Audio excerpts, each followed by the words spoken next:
আমার শরীরে যত যন্ত্রণা ছিল, আমার শরীরে যত ব্যথা ছিল, আমার শরীরে যত কষ্ট ছিল, আমি বেলাল আপনার চেহারা কানা দেখার সঙ্গে সঙ্গে সমস্ত ব্যথাগুলা যন্ত্রণাগুলা আমার মনের কষ্টগুলা ক্লেশ হয়ে গিয়েছে, নিবারণ হয়ে গিয়েছে। জোরে বলা যায় না সুবহানাল্লাহ। আল্লাহর নবী বলে, বেলাল, বেলাল রে, দূরে থাকবে না, আমার কাছে তুমি আগিয়ে চলে আসো।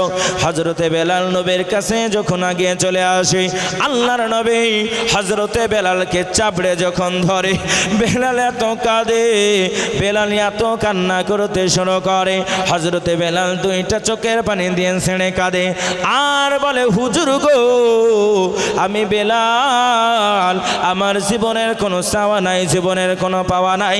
জোরে বলা যায় না সুবহানাল্লাহ। সোনার চাঁদ ভাইয়ের আমার আব্বা জানেরা, লক্ষ্য করে দেখা গেল মিস্টার কেসেস ক্লে মনে মনে ভাবতে শুরু করলেন, হাই রে, কত কোটি টাকার মালিক আমি, লক্ষ টাকার মালিক হওয়ার পরে আজকে আমি কালো হওয়ার কারণে আমাকে হোটেলে ঢুকতে দিল না। আর বেলাল এত কালো, এত কালো, এত কালো, এত কালো হওয়ার পরে কেমন করে নবীর কাছে জায়গা পেল? যেই মানুষটার মধ্যে কালো ধলের ডিভাইডেড নাই, যেই মানুষটার কাছে গরিব বড় লোকের ডিভাইডেড নাই, যেই মানুষটার কাছে উঁচু জাতি নিচু জাতির ডিভাইডেড নাই, আমি কেসেস ক্লে খ্রিস্টান ধর্মের মধ্যে থাকবো না, আমি মুসলমান হয়ে যাব, পৃথিবীর বুকে কেউ আমাকে বাধা দিতে পারবে না। জোরে বলা যায় না সুবহানাল্লাহ। মিস্টার কেসেস ক্লে মুসলমান হয়ে গেলেন, তার পূর্ববর্তী নাম রাখলেন আব্দুল্লাহ। জোরে বলা যায় না নারায়ে তাকবীর, নারায়ে তাকবীর। এজন্য সোনামানিকেরা, তরুণ যুবক নওজওয়ানেরা, আমি আপনাদেরকে যেই কথা কানা বলতে যাচ্ছিলাম, ওই যে আপনার মা ইলন্টি ইউনিট নামক মেশিন খানা আবিষ্কার করা হয়, ওই ইউনিট দিয়ে ব্যথা মাপা হয়, যন্ত্রখানা মাপা হয়। বিজ্ঞান গবেষণা করে বলে, একজন মানুষের যদি 18খানা জয়েন্টের হাড়কে ভেঙে দেন, আপনি পায়ের হাড়খানাকে ভেঙে দিলেন, আপনি তারপরে হাঁটুর হাড়খানাকে ভেঙে দিলেন, এমন করে মাজার হাড়খানাকে ভেঙে দিলেন, বুকের হাড়খানাকে ভেঙে দিলেন, আঙ্গুলখানাকে ভেঙে দিলেন, এমন করে আপনার কইনিটাকে ভেঙে দিলেন, বক্ষটা ভেঙে দিলেন, দুইটা কাঁধকে ভেঙে দিলেন। একটা মানুষের যদি 18খানা জয়েন্টের হাড়কে আপনি ভেঙে দেন, ইউনিট দিয়ে বিজ্ঞান গবেষণা করলো, পরীক্ষা করলো, 18টা জয়েন্টের হাড় ভেঙে দেওয়ার পরে একজন মানুষের ব্যথা হয় 42 ইউনিট পর্যন্ত। জোরে বলেন, কত ইউনিট পর্যন্ত? কত ইউনিট? 42 ইউনিট পর্যন্ত একজন মানুষের ব্যথা হয়। এইবার আমি আপনাকে বলি, আমার আব্বা জানেরা, সোনা চাঁদ ভাইয়েরা, একজন মানুষের 18টা জয়েন্টের হাড় ভেঙে দেওয়ার পরে যদি তাকে বলা হয় গোয়ালডাঙ্গার ফুটবল ময়দানে একটা গোল যে দিতে পারবে 5 লক্ষ টাকা পুরস্কার দেওয়া হবে, বলুন তো কোনো বাবার বেটা আছে নাকি উঠে দাঁড়াবে?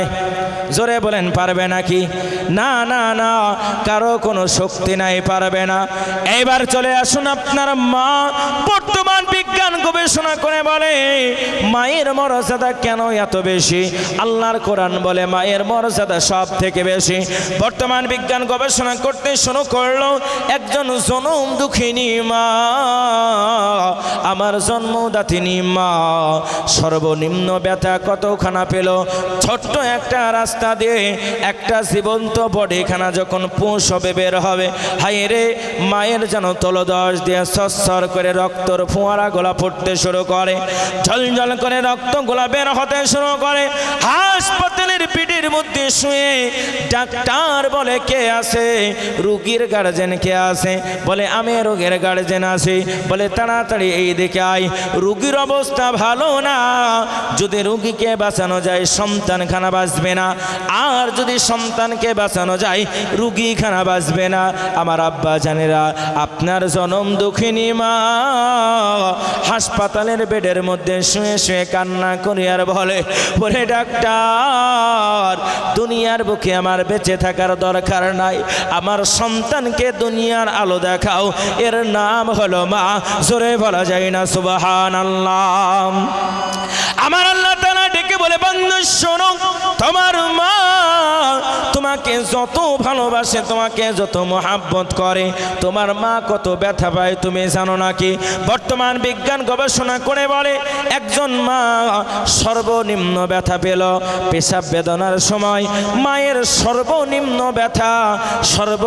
ব্যথা হলো 45 ইউনিট পর্যন্ত। একজন মানুষের 18 খানা জয়েন্টের হাড় ভেঙে দিলে 42 ইউনিট পর্যন্ত ব্যথা হয়। আর একজন মা আপনার বাচ্চা পেশাবের সময় সর্বনিম্ন ব্যথা পেল 45 ইউনিট পর্যন্ত। জোরে বলা যায় না সুবহানাল্লাহ? নারে তাকবীর। 18টা জয়েন্টের হাড় ভেঙে দিলে মানুষ খাড়া হয়ে দাঁড়াতে পারে না, কিন্তু আমি আল্লাহ তোমার মায়ের মধ্যে এত ক্ষমতা দান করলাম, এত ধৈর্য দান করলাম, আমি আল্লাহ এত শক্তিখানা দান করলাম। তোমার মা 45 ইউনিট পর্যন্ত ব্যথা গ্রহণ করার পরে আমি আল্লাহ তোমার মাকে উঠে দাঁড়ানোর মতন শক্তি দিলাম। জোরে বলা যায় না সুবহানাল্লাহ? এই জন্য বলবো আমার আব্বা জানেন না, সোনার চাঁদ ভাইয়েরা, আপনি মায়ের পেট থেকে দুনিয়ার বুকে যখন চলে আসলেন, আস্তে আস্তে আপনি বড় হতে শুরু করলেন। আল্লাহ বলে বান্দা শোনো, তোমার মায়ের স্তনের মধ্যে আমি আল্লাহ তোমার জন্য সুন্দর করে একটা খাবারের ব্যবস্থা করলাম। এত লিকুইড জড় বস্তু, না মিষ্টি, না ঠান্ডা, না টক, না তিতো, আমি আল্লাহ তোমার মায়ের স্তন দিয়ে তোমার সুন্দর করে এয়ার কন্ডিশনের মতন একটা খাবার দিলাম। বান্দা ছিদ্রগুলো এত ছোট ছোট তৈরি করলাম, তুমি যদি একবার মুখ দিয়ে টানো হলাক করে বের হয়ে গেলে তোমার কণ্ঠটা ডেবে যেতে পারে। এই জন্য আমি আল্লাহ পাক আল্লাহ তাআলা ছোট্ট ছোট্ট ছিদ্র দিলাম যাতে করে তুমি সুন্দর করে টানতে পারো। এ বান্দা তুমি শুনে নাও, তোমার ভাষাখানা তোমার মা ছাড়া পৃথিবীর কেউ বুঝতে পারলো না। আমি আল্লাহ তোমার ট্যাটা ট্যাটা করে কথার মধ্যে দিয়ে আমি আল্লাহ তোমার মায়ের অন্তরের মধ্যে একটা ভাষা প্রসাব করলাম। তুমি ট্যা করে ওঠো, মা জেনেছে তুমি পেশাব করেছ। তুমি ট্যা করে ওঠো, মা জেনেছে তুমি পায়খানা করবে। তুমি ট্যা করে ওঠো, মা জানতে বাকি নাই তোমার ক্ষুধা লেগেছে। জোরে বলা যায় না সুবহানাল্লাহ? সোনার মানিক তরুণ যুবক নওজোয়ানেরা, এই জন্য আমার আল্লাহ তাআলা বলে বান্দা আমি আল্লাহ দুনিয়ার বুকে তোকে তৈরি করলাম, সৃষ্টি করলাম। আস্তে আস্তে তুমি যখন বড় হতে শুরু করবে, আমি আল্লাহ দুনিয়ার বুকে তোমার 1 নাম্বার দায়িত্ব হলো আমার বিধান অনুযায়ী দুনিয়ার জীবনখানা চলা। এই জন্য আমি আল্লাহ 4টি পরীক্ষার কথা বলেছি। 1 নাম্বার পরীক্ষা হলো মিনাল খৌফ, আল্লাহর ভয় মনের মধ্যে তোমাকে থাকতে হবে বান্দা। না না না, 2 নাম্বার পরীক্ষাখানা কি তুমি বান্দা শুনে নাও। 2 নাম্বার পরীক্ষাখানা হলো মিনাল আমওয়াল, আমি আল্লাহ লক্ষ কোটি টাকা দিয়ে তোমার ঈমানখানাকে পরীক্ষা করব। তুমি 5 ওয়াক্তের নামাজি, তুমি হজ করেছো, তাহাজ্জুদ গুজার, তোমার বাড়িতে অভাব আছে, নামাজ পড়ে না, রোজা করে না, হজ করে না, যাকাত দেয় না, তার বাড়িতে কোনো অভাব নাই। আমি আল্লাহ মাল দিয়ে তোমার ঈমানটাকে পরীক্ষা করব। আমি আল্লাহ কাউকে 10 তালার মালিক বানাবো, আবারও আমি আল্লাহ কাউকে 10 সালার মালিক বানাবো। এর নাম হলো আল্লাহ। জোরে বলা যায় না সুবহানাল্লাহ? এজন্য আমার ভাইয়ের আপনাদেরকে জানাতে চাই, মাল দিয়ে আল্লাহ আপনার ঈমানখানাকে পরীক্ষা করবে, আবার মাল না দিয়েও আপনার ঈমানখানা পরীক্ষা করবে। 2 নাম্বার পরীক্ষা হলো মিনাল আমওয়াল, আল্লাহ বলে বান্দা আমি আল্লাহ মাল দিয়ে তোমার ঈমানটা পরীক্ষা করব। 3 নাম্বার পরীক্ষা কানা কি বান্দা, তুমি গভীর মনোযোগ দিয়ে শুনে নাও। আমি আল্লাহ তাআলা জানিয়ে দিলাম 3 নাম্বার পরীক্ষা খানা হলো বিনষ্টতা, ক্ষয়ক্ষতির মাধ্যম দিয়ে আমি আল্লাহ তোমার ঈমানখানা পরীক্ষা করব। ক্ষয়ক্ষতি, আমি আল্লাহ শুধু ক্ষতি দিব তোকে, ক্ষতি দিয়ে তোমার ঈমানটা পরীক্ষা করব। দেখবেন বিভিন্ন রকমের ফসলের বিনষ্টতা আমাদের মধ্যে আসে না নাই? জোরে বলেন। এমন একটা ধারা বৃষ্টি হয়ে গেল, এলাকাতে যত ধান ছিল ধানগুলা ডুবে গেল, ফসলের ক্ষতি হয়ে গেল। আল্লাহ বলে, বান্দারে বিনষ্টতা ক্ষতি, তুমি 5 ওয়াক্তের নামাজে তোমার বাড়িতে ক্যান্সারের রোগী, তোমার বাড়ি থাইরয়েড, তোমার বাড়ির সুগার, তোমার বাড়ির কোলেস্ট্রল, সব কিছু তোমার বাড়িতে আমি আল্লাহ ক্ষতি দিয়ে তোমার ইমানটাকে পরীক্ষা করব। কেমন ইমান পরীক্ষা একটু গবেষণা করে চলেন দেখি। পৃথিবীর জমিনে এমন একজন আল্লাহ নবী তৈরি করেছিলেন, এ বান্দা কেমন ক্ষতি তোমার। আল্লাহর নবীর দিকে তুমি তাকিয়ে দেখো, আল্লাহর নবীর সমস্ত শরীরের সারা অঙ্গে পোকা হয়েছিল। যেই নবীটার নাম হযরতে আইয়ুব আলাইহিস সালাম, একটা পোকা তার পা থেকে জমিনের মধ্যে পড়ে গেল। হযরতে আইয়ুব নবী পয়গম্বর পোকাখানাকে জমিন থেকে তুলে আবার ক্ষত স্থানের উপরে যেন লাগিয়ে দেয়। হযরতে আইয়ুব নবী পয়গম্বরের এলাকার বাসিন্দা জিজ্ঞাসা করে, ওগো পয়গম্বর, তোমার শরীর থেকে পোকাটা পড়ে গেল, আবার কেন তুমি পোকাখানাকে তুলে তোমার দেহে লাগিয়ে দিলে?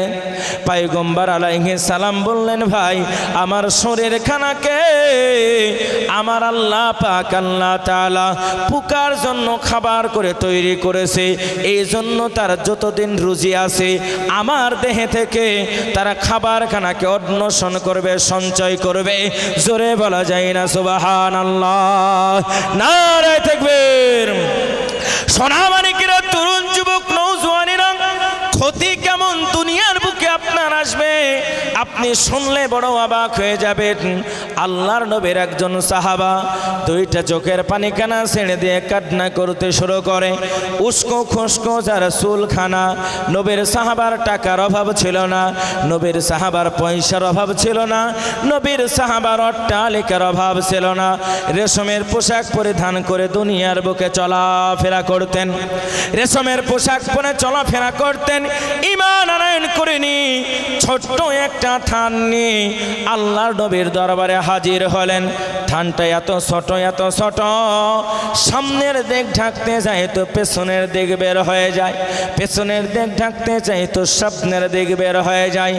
আল্লাহর নবী বলে, সাহাবা, এইরকম তোমার পরিস্থিতি কেন তুমি বলো? হুজুর গো, ইয়া রাসূলুল্লাহ, ইয়া হাবিবাল্লাহ, মায়ার নবী, আমার বাড়িতে কোনো রকমের টাকার কোনো অভাব ছিল না, আমার পয়সার কোনো অভাব ছিল না, জমি জায়গা অট্টালিকার অভাব আমার ছিল না। ইয়া রাসূলুল্লাহ, নবীজি, আমি যখন শুনতে পেলাম মক্কার জমিনে কলেমার দাওয়াতখানা আপনি প্রচার করছেন, দুনিয়ার বুকে আমার কোনো আব্বা নাই, আমি আমার চাচার কাছে লালিত পালিত হয়েছি, আমার নাম হলো উজ্জা। আল্লাহর নবী বললেন, বলো এরপরে কি ঘটনা ঘটে গেল? বলি, ইয়া রাসূলুল্লাহ, ইয়া হাবিবাল্লাহ, হুজুর, আমি আমার চাচাকে ডেকে বললাম, চাচা যান, চলেন আমরা দুইজনা যাই, ক্বালু লা ইলাহা ইল্লাল্লাহ ফাহুয়া তুফলিহুন, আমরা কলেমা পড়ে নেব, আমরা কামিয়াবি হয়ে যাব। আমার চাচা সঙ্গে সঙ্গে আমাকে বলল, এ ভাতিজা, তোমার কত ক্ষতি হবে তুমি জানো নাকি? বলে, না না না, আমি তো ক্ষতি সম্পর্কে গবেষণা করিনি। বলো, ভাতিজা, দামি খাবার তুমি খাও, আজ থেকে দামি খাবার তুমি পাবে না, দামি বিছানায় তুমি ঘুমাও, আজ থেকে দামি বিছানা তুমি পাবে না। ও ভাতিজা, লাল উটের উপরে চড়ে তুমি চলাফেরা করো, আজ থেকে লাল উট তোমাকে দেওয়া হবে না। আল্লাহর নবীর সাহাবা বললেন, ইয়া রাসূলুল্লাহ, সঙ্গে সঙ্গে আমি চাচাকে বললাম, চাচা গো, চাই না অট্টালিকা, চাই না বাড়ি, চাই না টাকা, চাই না লাল উটনি, চাই না, আমার কোনো কিছু চাই না, চলেন আমরা দুজনা গিয়ে কলেমা পড়ে নিই। হুজুর,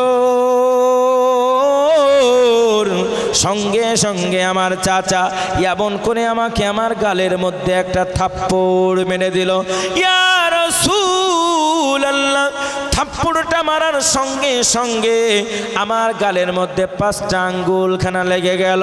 ইয়া রাসূলুল্লাহ, ইয়া হাবিবাল্লাহ, আমি কান্না করতে করতে মায়ের কাছে যাব, এইরকম অবস্থাতে আমার চাচা আমাকে ডেকে বলে, ওরে ভাতিজা, একটি বারের জন্য তুমি দাঁড়িয়ে যাও। আমি সঙ্গে সঙ্গে দাঁড়িয়ে গেলাম। আমাকে বলা হলো, ভাতিজারে তোমার শরীরের মধ্যে যে পোশাকখানা আছে ওই পোশাকখানা কার দেওয়া পোশাক? আমি বললাম, চাচা যান, আমার আব্বা নাই, আপনার দেওয়া পোশাক পরে আমি দুনিয়ার বুকে চলাফেরা করে। বলে, ভাতিজা গো, এই পোশাকখানা তোমাকে দেওয়া হবে না। সঙ্গে সঙ্গে শরীরের পোশাকখানা যেন খুলে দিয়ে দিলেন। যার মধ্যে একটা পায়জামা আছে। ভাতিজা, পায়জামা খানা কার দেওয়া পায়জামা? বলে, চাচা যান, এই পায়জামা খানা আপনার দেওয়া পায়জামা। বলে, দে দে দে। সঙ্গে সঙ্গে দেহের পায়জামা খানা পর্যন্ত খুলে দেয়। জোরে বলা যায় না সুবহানাল্লাহ।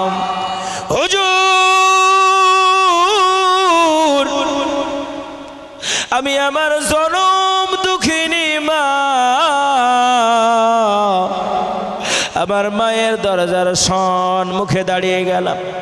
দরজার কণাখানা যখন আমি নড়াতে শুরু করলাম, দরজার কড়াটা যখন নড়াতে শুরু করি, আমার মা দরজাখানা খোলার সঙ্গে সঙ্গে দরজাটা জোরে যেন মেরে দিল। আর বলে, বাবা,